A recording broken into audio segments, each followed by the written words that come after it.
Hey guys, it's Jessica. Welcome back to my channel, Hail House Designs, where I share tips, tricks, and furniture flips. Today I'm sharing with you how we added some height to our ridiculously low bathroom vanities in the most recent house that we purchased. And by doing so, saving a lot of money as opposed to purchasing brand new vanities. So stay tuned. So this home that we purchased was built in 2001, and we've had a couple other houses from around that same time period where the vanities were low as well, but these were excessively low, only 30 inches tall, and average height is anywhere between usually 32 to 34, somewhere in that range, and newer ones 36 inches tall.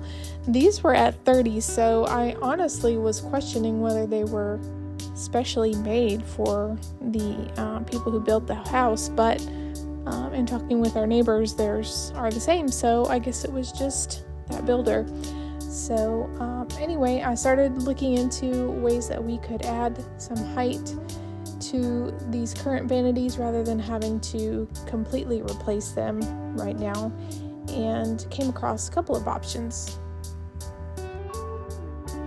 So for either option, you're essentially building a box frame, whether you add it to the bottom of the vanity, or I decided to go with the other option, which was to remove the countertop and add it in underneath there, since the countertops are in decent shape.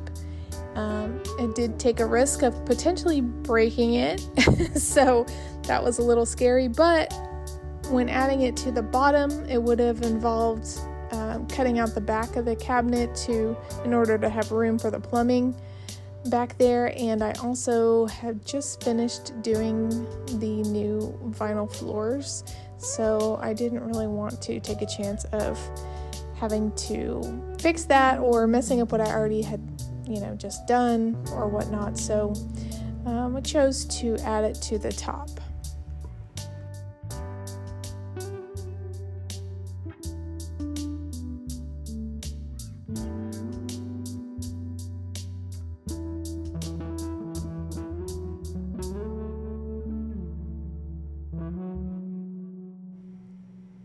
I think this project is one we probably could have willed our way through and figured it out, but it just so happened that my parents were coming to visit soon, and my dad always needs a project to keep him from going stir crazy, and he just loves doing different projects, so decided to wait until his visit to figure this one out.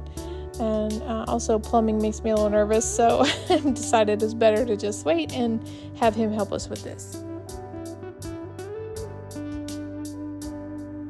If you've seen any of my other videos, this vanity may look familiar. It's the original 90s looking oak plain old cabinet that I decided to paint, and then later decided to add some slats onto the doors to give it a more updated look. First step was to loosen and remove the countertop, and so we started with the side splash since we knew that was likely glued to the wall as well, but we just cut through the caulking and then just pried that piece off, and the backsplash piece is attached to the countertop. It's just all one big piece, and so that was able to be lifted off no problem, and luckily did not break.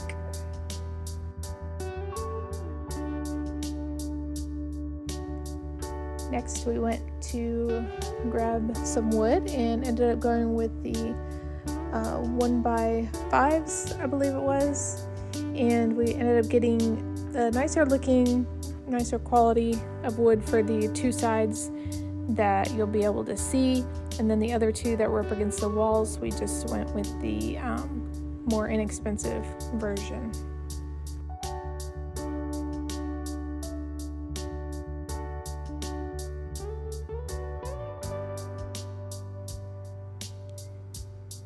Then Dad essentially built a box frame to sit right on top of the existing cabinet, and he used pocket holes so that those screws would all be hidden.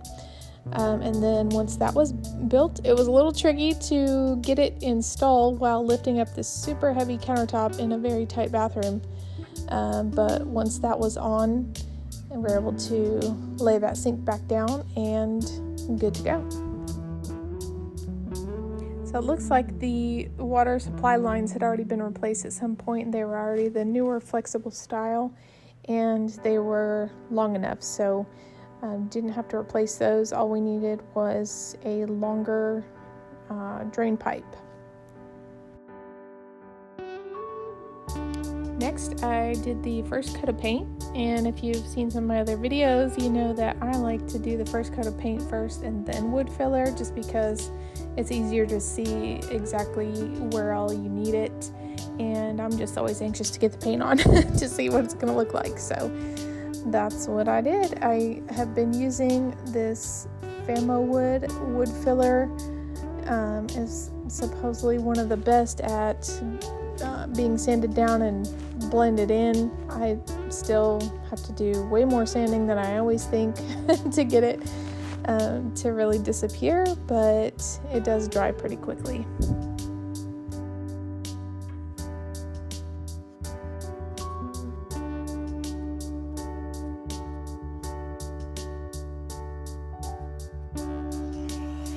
Next, I sanded down the wood filler and did another coat of paint. And if you'll notice, we did add an extension to the length of this vanity. I, in my mind, pictured it a little differently and thought I was going to be able to get at least a good 10 inches added to my counter, but once we measured it all out and started messing around with scraps of wood, it was a little tighter than was comfortable, so ended up with only a few inches. But at that point, the box frame had already been built and installed, so I just had to come up with a secondary plan to make it all blend in.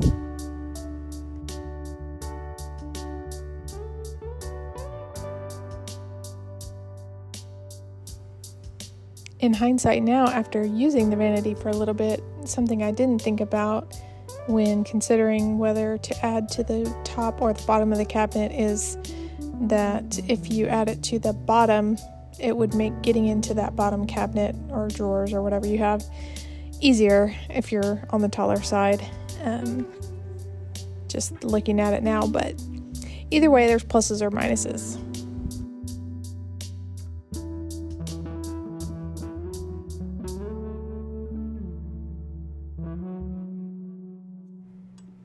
I had already replaced the builder grade mirror, and so I just had to raise up my new one a little bit higher once we did this. Reattached the side splash and then got it ready for caulk.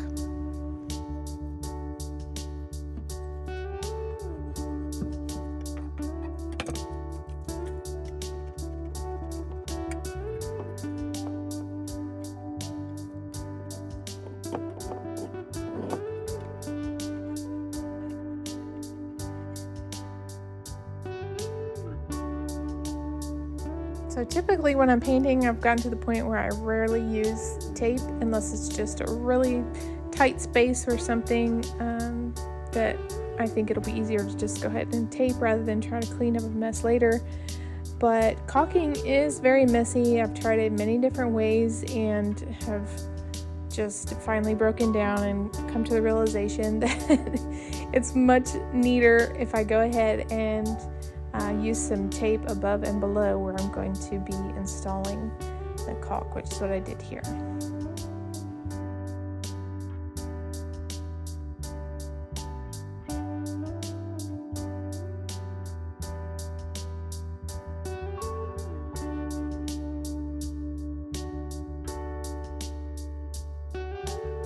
Plus, if you use tape, you get the added bonus of the satisfying part of pulling the tape off, which is always a good time. So if you do use tape, you want to peel it off while it's still wet.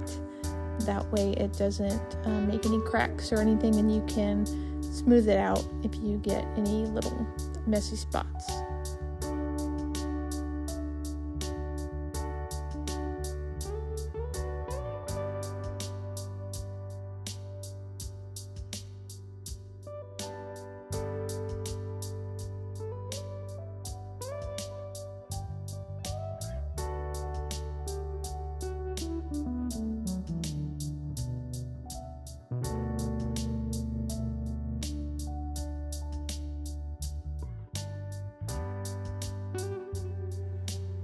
I wasn't sure initially if I was going to add any trim over the seam where the new wood met the old cabinet.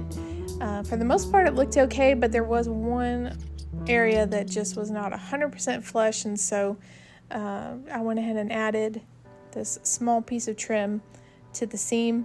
And then once I did that, it just looked kind of plain, so I did decide to go ahead and add the same slats that I used for the doors to this new top section. I ended up just using wood glue for the trim and all the slats. You could also use nail gun or some finishing nails. I just didn't want to have to mess with covering those up and everything, so I just went ahead and used the glue, which worked pretty well. There was one or two of these slats that wanted to try to come off. When I did the doors, I was able to lay those flat and lay some weights on top while the glue dried, but with these slats it was impossible to find a way to get the clamps on both ends with the countertop already being on there. So I did the best I could, and I'll just need to add a little caulk where there might be a little loose section and paint that, but otherwise I'm happy with the way it turned out. And luckily we did have enough time while my parents were still here to go ahead and do the other vanity as well, which you'll see in a video coming soon.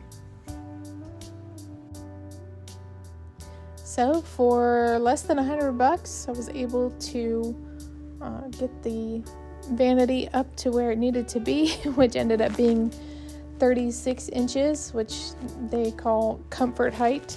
I'm on the taller side, so it's definitely more comfortable for me than where it was before. But a couple of boards, drain pipe extension, which was probably the most expensive thing at, I believe it was $25, $5 or $8 for the partial package of slats that I used, and the paint. So yeah, less than $100, and I was able to get a custom looking vanity, which buying new, if you've priced them out, they're at least $700 up to $1,500, just depending on how fancy you want to get and what size you need. But I would say is definitely well worth the effort. But let me know in the comments if this is something that you would take on, or what you would have done differently, or any questions you might have, and I'll be happy to answer. See you next time.